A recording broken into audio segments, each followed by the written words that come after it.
Hey everyone, this is Adam Wenig, and I am here with Henry Kaminski, who is the owner of uniquedesignz.net, and you guys are in for a special treat.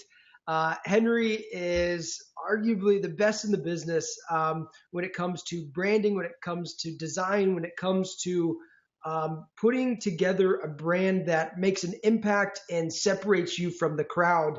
And I hired Henry back a couple months ago, and the whole experience working with Henry has been amazing. Like prior to working with Henry, my online brand was really kind of non-existent, and I was trying to do it all on my own, and I didn't understand like what decisions I need to even make prior to like launching my brand. And so working with Henry has been awesome. He helps entrepreneurs create kick-ass brands, and he's not cheap by any means. He is working with some of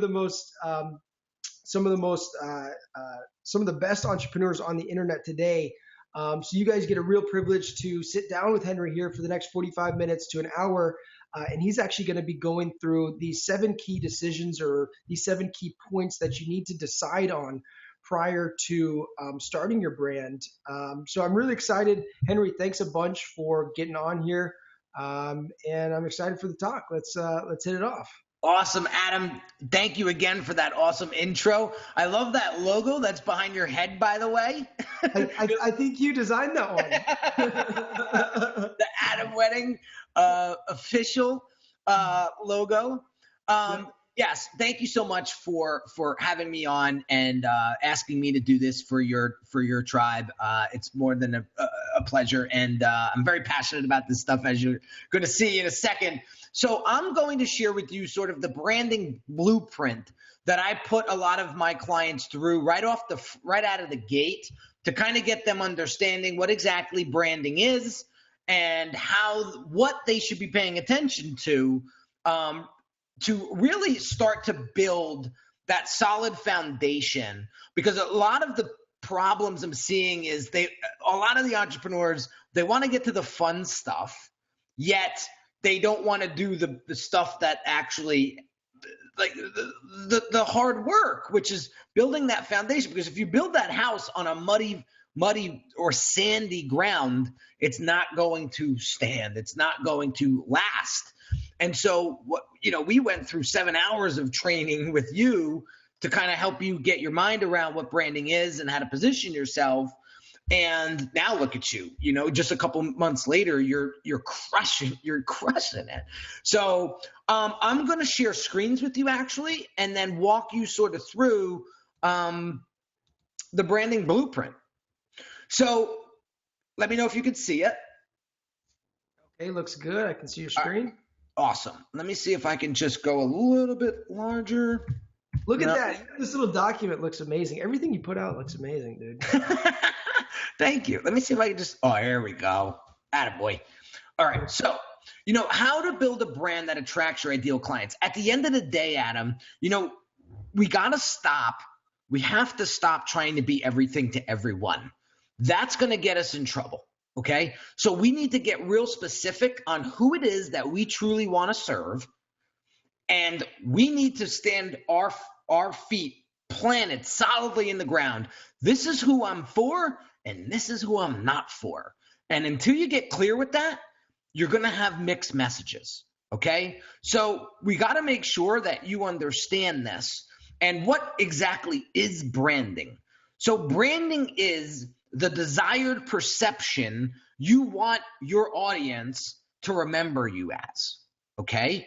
So when they're talking about you when you're not in the room, that's what your brand truly is. And so a lot of times entrepreneurs got their heads in the sand because they see their brand as one way, but their target audience sees it in a different way. So in the next 30 minutes, I'm going to show you how to actually position yourself so those two things align and you start generating more leads of the right people. Okay. And what I'll actually do for you, Adam, is I'll actually give you a link to this PDF resource guide at the end. So if you want to, give this to your audience, you're more than happy. This is actually a $150 piece of resource right here that I'm just going to give to you. So here's basically what we're going to take a peek at. We're going to look at logos, colors, fonts. We're going to look at typography. We're going to look at our imagery. What should be used? What shouldn't we use? We're going to pay attention to what kind of voice our brand is articulating. We're going to look at some design things that really need to be intentional. We're not just pulling stuff off of Google Images and running with it like most of you guys do. And we're really going to define your positioning, because positioning is what's going to really define you as an authority and a credible source. So the first thing that I want to have you understand is this: a brand is not just a logo, okay? Logos need to be a part of the process, but it's not everything, okay? People try to make their logos do way too much when it's literally like 1/5 of the puzzle, okay? So some of the things that we need to understand is like what types of logos would fit for, us. So here is a bunch of questions that you should be asking yourselves, okay? So like I said, you don't want to place all the pressure and responsibility of your logo to communicate everything about your brand, okay? So here's a few questions that I want you and your audience to really consider. So on the spectrum of logo types, because there's a whole bunch, there's word-driven, there's symbolic, there's image-driven, all types of different types of logos. There's font-based logos. So on the spectrum of logo types, do you want your logo to be more literal, or do you want it to be more conceptual? What's the most important story to be communicated in your logo? Is it modern? Is it contemporary? Is it antique? Like, is it script? What kind of story? When somebody looks at your logo, what kind of story is it telling? Okay. Ooh, don't want to skip ahead. As far as font selection for your logo, is it a serif? Is it sans serif? Is it script serif? Understanding what each of these fonts mean, each types of fonts mean, will definitely help you define your brand's presence and identity. So a lot of people just like, oh, I like that one. They point. Oh, I like that one. But if you don't know what sans serif represents and you pick it and it's off brand, you're screwed. So that's why it's important to really understand the different types of logos and the fonts and the typography that you use for your logo, because it says a lot about you, okay? Does your logo have the right hierarchy of information? So is the emphasis placed on the right words or the symbol? So is the symbol big and the text small, or is the text small and is the text big and the symbol small, right? What do you want people to remember about your logo? Do you want them to remember it as being unique and abstract? Do you want it to be literal? That's what you need to really start to understand. And then what types of logos will appeal to my ideal audience? Listen, you guys follow me on Instagram pretty closely. Every time I do a logo, not even for myself or my products, but for products of my clients and my clients' brands, I always put that logo out onto my social media and ask my audience's opinion. Hey guys, what logo is resonating with you? A, B, or C? And then they're like, C, D, A, B. And it's funny because you may be romantic about sample C and your audience loves A. Which one are you going to choose? So the one thing that I want to stress is don't get romantic with your logos. If you love a specific logo design or concept, definitely test it to your audience first, because they may hate it. And at the end of the day, guys, your market determines your branding, not you. At the end of the day, your market will determine what you sell and how you position yourself, not you. And so listen, because they're going to give you all the answers. All right. Next question is where will my logo live? So if it's on a website, is it on printed material? Is it on a shirt? That all makes a lot of difference, because if you have a very complex logo and you go to put it on a shirt, you may get banged price-wise because it's so hard to produce. So we want to make sure that you know where your logo is going to live before you produce it. And then am I making sure the logo will stand out, whether it's online or on print? So that comes down to some serious competitive research and looking at what other folks are doing and kind of playing off of that. So the next thing is color. So color creates emotion. It triggers memory and it gives sensation. And guys, you know it like I do. Emotion is what sells. That's it. Emotion is what sells. Nobody buys with logic. They just don't. So if you can get your brand to make your audience feel a certain way, you won. So it's very important to make the proper color choices for your brand, because it was crazy. I was just reading this. I forget where. I would love to source it, but I can't remember. 80% of buying decision is based on color. You have to remember, guys, we're very primal creatures. Like, we are really primal creatures. And, it's like we buy for the craziest reasons.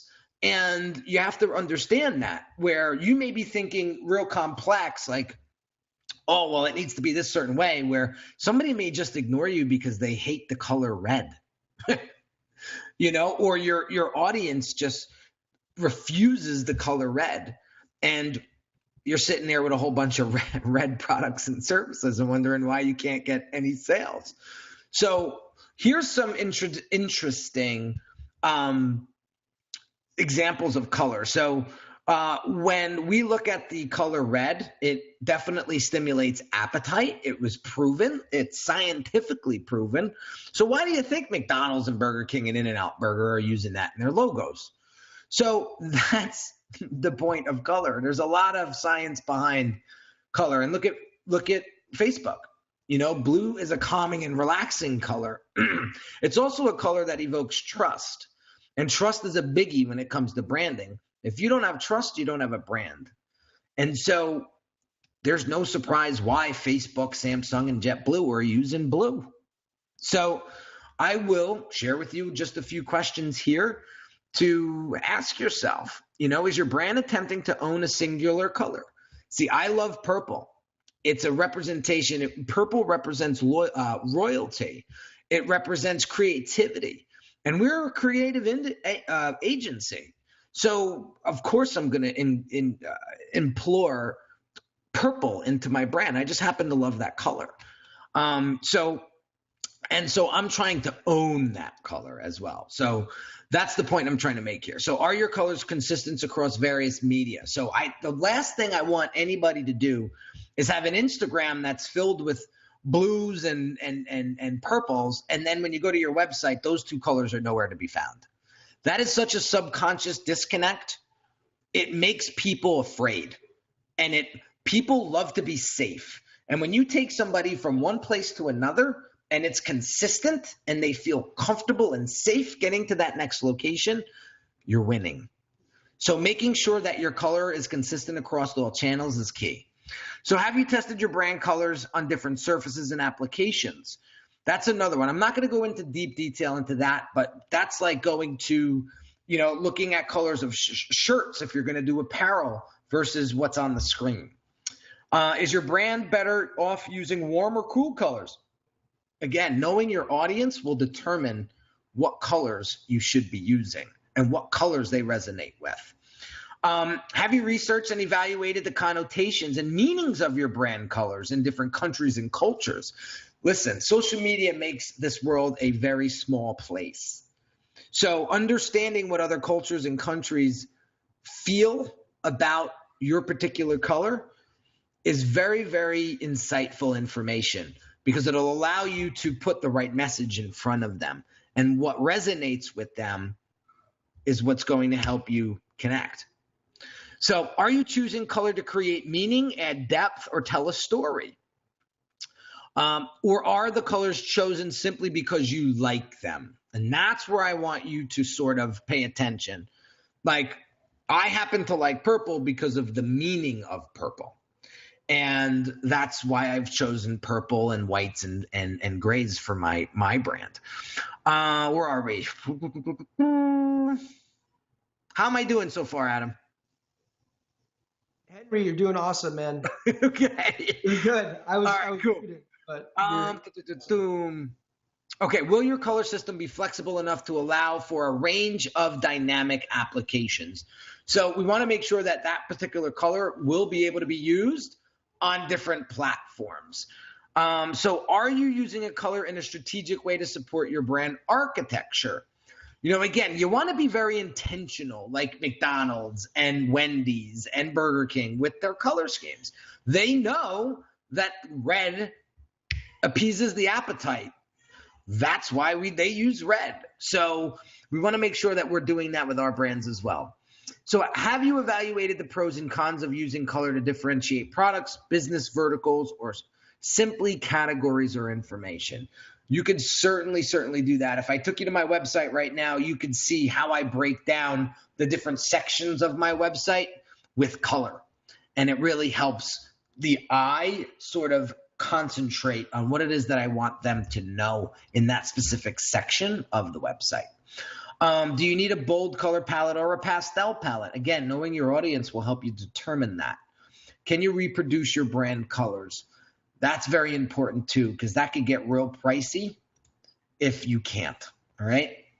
And then do you have specific specifications? So the Pantone color schemes and the color codes are very important. So what I recommend is once you define your brand's logo and identity and color scheme and basically all 7 parts of this presentation, I would have a designer or a brand specialist create you a brand guide, so that that's almost the holy grail of what future designers or creatives can and cannot use to develop collateral for your brand. So you don't want a designer coming in and going hog wild on a font that is so off brand when you specifically use Proxima Nova, which is the font that you see here in purple, right? So when I have my designers working on my brand stuff, they know that they cannot deviate from that font type or that font family, or else they'll be held to pay. And that's what keeps it consistent. So paying attention to fonts and font types are very, very important. So they portray the personality of your brand, and personality is everything. Personality is what's going to sell you. People are going to buy you before they buy your logo, before they buy your product or service. And that is something that you must understand when you're creating your brand. All right. So paying attention to the different font types. And so here are some things to pay attention to. So another quality to look for when picking the right outfit for your text is the design of the font itself. Is it bold? Is it sloppy? Is it geometric? Is it curvy? Each of these attributes has its associated connotations. So if you're a polished and professional corporate brand and you come looking and you have a font for your logo that's scripty and sort of brushy and sort of like loose, it's a big disconnect there. So you want to make sure that you're using the right associations. All right. So that's font and type. That one was pretty tight. And then this one here's a few questions. So is the typeface legible? Does the typeface include letters, numerals, or bullets? Does the typeface family complement the logo or brand identity? Again, there's these subtle disconnects that will make or break sales for you guys.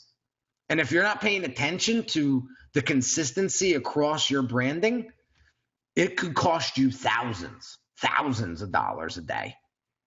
So how many fonts are you using in your branding? This one drives me absolutely crazy because a lot of people that come to me prior to getting their brand created, they're using 5-6 different fonts for their marketing, and it looks like a complete mess. So the standard is 2 to 3 fonts maximum. And you're even in a better position if you pick a font family and just run with that. So when I say font family, like Proxima Nova, for example, has a different weights. And what I mean by weight, I mean thickness of the actual letters itself. So if you stick with the Proxima Nova family, there's different. So there's thin, there's bold, there's black, there's extra bold. If you stick with the family and just use the different types of weights, that will help your brand look really polished and professional and very consistent and clean. Are your fonts distinctive in the category? If you're using commonly available fonts, are you losing an opportunity to be memorable? And that's the whole point of this presentation, guys. How do you stand out from all the noise that's out there today? So putting your stake in the ground and really creating a brand that means something, that like really means something, is what's going to get you noticed. Is your font appropriate for your industry? In other words, the type of font for a classic romance movie would be different than a font for a mysterious horror movie. And I mentioned a bit like that before. So if you're corporate and professional, you don't want sloppy and brushy. Are you using fonts consistently throughout your visual system? Okay, I mentioned that before. If you're using 5-6 different fonts on every piece of marketing, you're losing. I'm telling you right now, from a branding standpoint, you're losing, and your audience is not going to trust you because you look sloppy and you're all over the place. I'll call a spade a spade. All right? Nobody wants to work with sloppy. They just don't. So what are the top three personality characteristics that your font represents? So here are a few adjectives to get you thinking. So is it forward thinking? Is it daring? Is it adventurous? Is it conservative, modern, or classic? So that'll just give you some example. So let's move on to imagery. So when you're creating visual imagery is a state of mind. It involves the reproduction of what we see. But much more than that, it becomes an outlet to express feelings about what we experience, by Tracy Sabin. And, this is the key here. If you're not using the right imagery, you're not telling the right story. So your imagery needs to align with the story, because people learn and people connect through story. All right. So what story are you telling with your imagery? What is the personality of that imagery that best represents that story? Again, guys, when we talk branding, we're talking emotions and we're talking feelings. And if we're not evoking and either throwing salt on the wound or showing them what life will look like on the other side, where you can showcase imagery of just pure bliss, you're not painting a memorable picture with your brand, and you're hurting. You're killing yourself by not doing that. So here's some questions for you. Do you incorporate at least 2 to 3 categories of imagery? So professional images of you, personal images displaying your personality, and or customer client images. Like when I'm on strategy calls with my branding on demand clients or my brand accelerator clients, they all make fun of me because I'm like taking pictures of them while they're on the screen. And they're like, Henry, what are you doing? And I'm like, listen, this is going on Instagram Live later. Or I'm saying, this is going in my Instagram story later. So they understand that I'm bringing them into the conversation that I'm having with my audience, which that's another part of branding. If you're not including your audience and you're not engaging them in a very creative manner, you're going to bore them to death and they're going to go somewhere else that's more entertaining. All right. So always engage your audience and get creative with it. So if you're using stock photography, which I try to shy away from as much as I can, when it comes to marketing materials, because it's cookie cutter. Are these images popularly downloaded or are they obscure? So I try to go towards the obscure side. So you're probably looking like, why did he use a jellyfish in this image right here? Well, who's using jellyfishes as images, right? So, and then I got this little bird here. I want to switch it up, but notice the quality of the images here that you see in this caption. They're very, very high quality. And that's what I focus in on, is the higher the quality, So I have a little mantra. The quality of your clients, the quality of your brand will determine the quality of your clients. So if you look like a sloppy brand, you're going to attract sloppy clients. And that's the bottom line. So let me continue here. Yeah. So are your images consistent throughout your online and offline presence? Is there a common story that threads all images? And I would ask a professional colleague or an ideal client to tell you how they feel when they see your imagery. And that's what you should be leveraging social media for in the first place. All the answers are right under your nose, guys. You just have to get out there on social and ask the right questions. Okay. So this is a great point and a great part of branding that probably one of my favorites is your brand's voice. And one of the famous quotes is Nike didn't discover the power of advertising. Oh, I see a little typo there. I got to fix. Nike discovered the power of their voice. And that is what just transformed that brand completely. And I use Ellen DeGeneres and Rosie O'Donnell, for example, here. They both have very, very distinct voices. Rosie's very, very like tough and hard and rigid and kind of rough around the edge. And Ellen is a little bit more polished and a little bit more soft-spoken. And so understanding your brand's voice and how that connects with your audience will help you resonate with them and really bring in and evoke that emotion that you're trying to connect with. So again, do you think Harley Davidson salesperson would like it if a rabid Volvo fan walked into the showroom and started asking a bunch of go nowhere questions about the safety features on a Harley Softail or a Fat Boy? So that's the point I'm trying to make here is Volvo motorcycle riders are a lot different than Harley riders. And so there's a very distinct voice there, and you need to know what that voice is to help you connect with your audience. So what kind of look do you think Starbucks lovers would get if they happen to go into Dunkin' Donuts early one morning and ask for an iced half calf ristretto Venti you get what I'm saying. You know what I mean? It's a very different language in Starbucks than it is in Dunkin' Donuts. So a couple of questions when you're defining your brand's voice. What 5 words describe your personality? Start there. Review your photos and videos and ask yourself, do these 3 to 5 personality adjectives, come through loud and clear? And the same thing with your headlines and body copy. Review them and ask yourself, are these 3 to 5 adjectives representing my personality and language? And the same thing for your photos. And is your voice distinct in the industry in which your business operates? That's what we need to really get down to, and that's what we need to understand. So design, I'm going to sort of skim through this one because design is very, very subjective, and you could go 1,000 different ways. But honestly, and this was I forget where we got this from, but 80% of business owners have no solid sense of design whatsoever when it comes to branding. And Adam shared with you earlier, before he started his personal brand journey with me, he didn't know what to start on.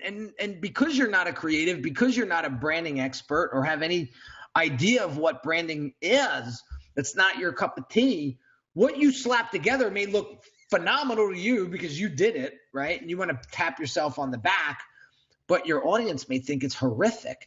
And if any brand professional saw it, they might think that it's so done, like do it yourself looking, that you're not going to attract any client that has the money that you're trying to get them to spend on you. So having that solid design sense is key, but if you don't, hire somebody that does. All right. So some questions to ask yourself. Okay. Does the overall design and layout of your branding, so your website, your marketing materials, communicate your brand voice and message? Is it consistent? So if you're going with a clean and posh and sophisticated look, is the design clean, posh, and sophisticated, right? Is your messaging clean, posh, and sophisticated? Or are you just rambling all around and on and on and on? You know, that's something that you have to pay attention to. So is the layout of your brand done in a way that enhances the delivery of information and experience? Now, I could show you real quick my website. See, I don't want to break this thing, but we just redid our website this week. And we got the video in the background, right? We have all the experiences. So if you wanted to go to the podcast section, we go to the podcast section, and now you have an opportunity to listen to all of my podcasts. If you go to the watch this video, right? Here's another video. It's all about authenticity. If you just show up and be yourself, that's what's going to attract the right people to your brand. So listen to that message, right? So I have multiple videos like this popping up on the site to have you enjoy and have you understand have you really come to this website and experience something different. I want to have you thinking. I want to challenge your thinking. And so I put these little videos in here, and then here's my story for how I got started. Here's some testimonials. Here's my buddy Russell Brunson, who's been working with me for years now. Hey, my name is Russell Brunson. You know, I've had a chance. It's all these different experiences that you want your design. And here's some of the logos. So I've worked with Bon Jovi on 2 of his world tours, Fabio Viviani, Celebrity Chef, ClickFunnels, like I just mentioned. I'm sending people through a journey, and at the end, as they come through here, they're like, wow, I completely my mind has been blown when it comes to services. I'm sorry, when it comes to branding. I didn't know this is what branding was all about, right? And so here's some of my client work and some more stories, some more video. The quality of your brand will determine the quality of your clients. If you look like a successful brand, you'll be perceived as a successful brand. Yeah. So if you look the part, you'll definitely be able to charge the part. So there's just like sort of the overall of what your website should have in it to create a emotional experience for the customer, for the viewer. And there's just too many cookie cutter brands out there, cookie cutter websites that think that they're doing themselves a favor by just copying a website. Like, oh, I like that. Go make me that. Well, you're going to lose. So here we go. Some questions. Finishing up. All right. Number 3. Yeah. Do you, what did I do here? Oh yeah. Do your major revenue generators occupy the most real estate in your marketing materials? So that makes a whole bunch of sense. So when you go back to, I'm not going to go back to my website, but I have a whole section that has all of my revenue generating, lead generating resources on it. It's all on one page. You go there and bam, you can digest all of those in one shot if you want. So that's all front and center. So is your information organized as an easy to understand hierarchy? So I always want my website or the designs to be all about the client first. It's about them, guys. It's really not about you. And then work your way into how you come in and how you differentiate yourself from your competition. All right.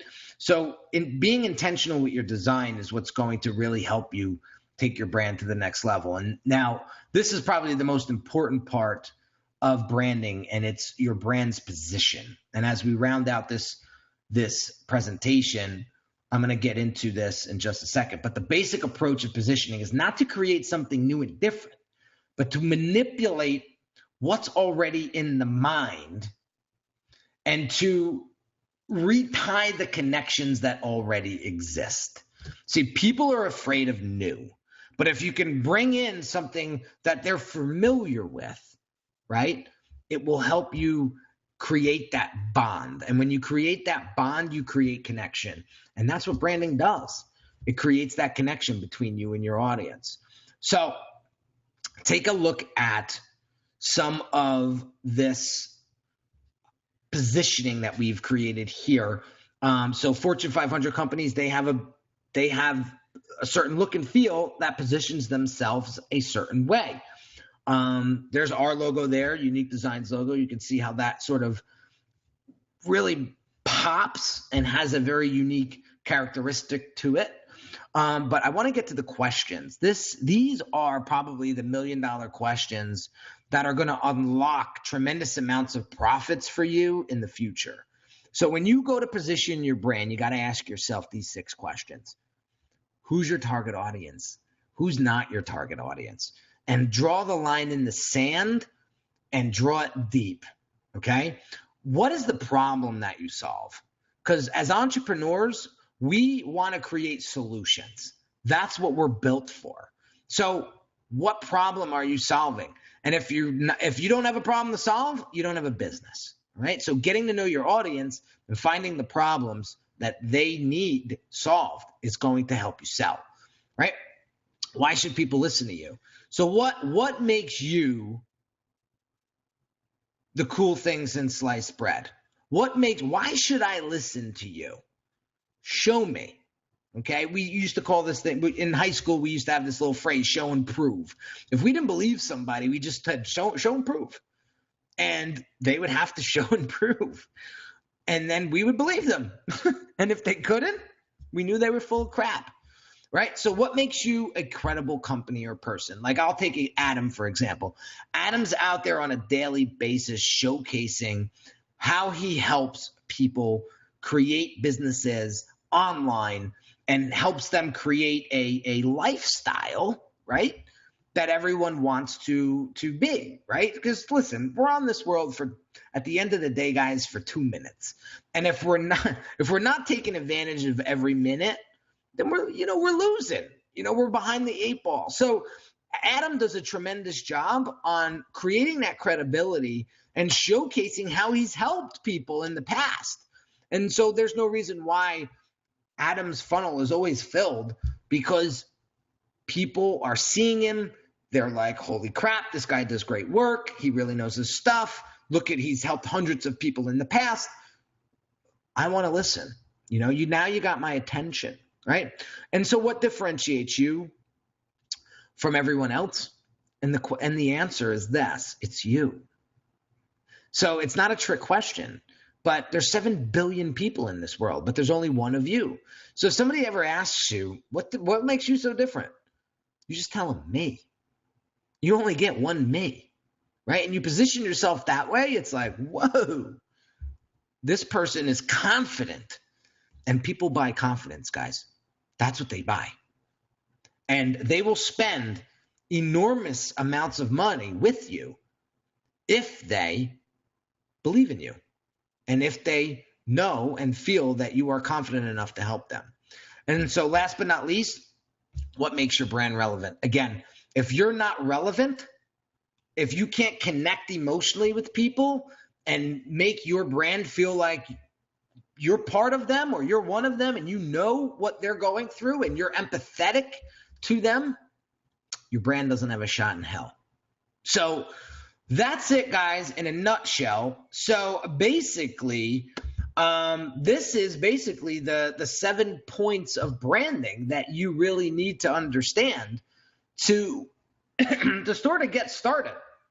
So, Adam, I'm a little out of breath because I was trying to get that in under 40 minutes. Hey, you did awesome, Henry. I love you and your work, man. So thank you so much. I had so many, even after working with you, I had so many aha moments that, man, I need to rethink about when I'm putting out content in social media and just doing everything that I'm doing. So this was awesome, man. Thank you again so much for spending time. I know you have a lot going on, so thanks a ton for doing this. I really appreciate it. I know anybody that watches this is going to really appreciate it as well. Awesome, man. Anything else you need, you know how to find me. Love it. Thank you so much, Henry. You got it. Take care.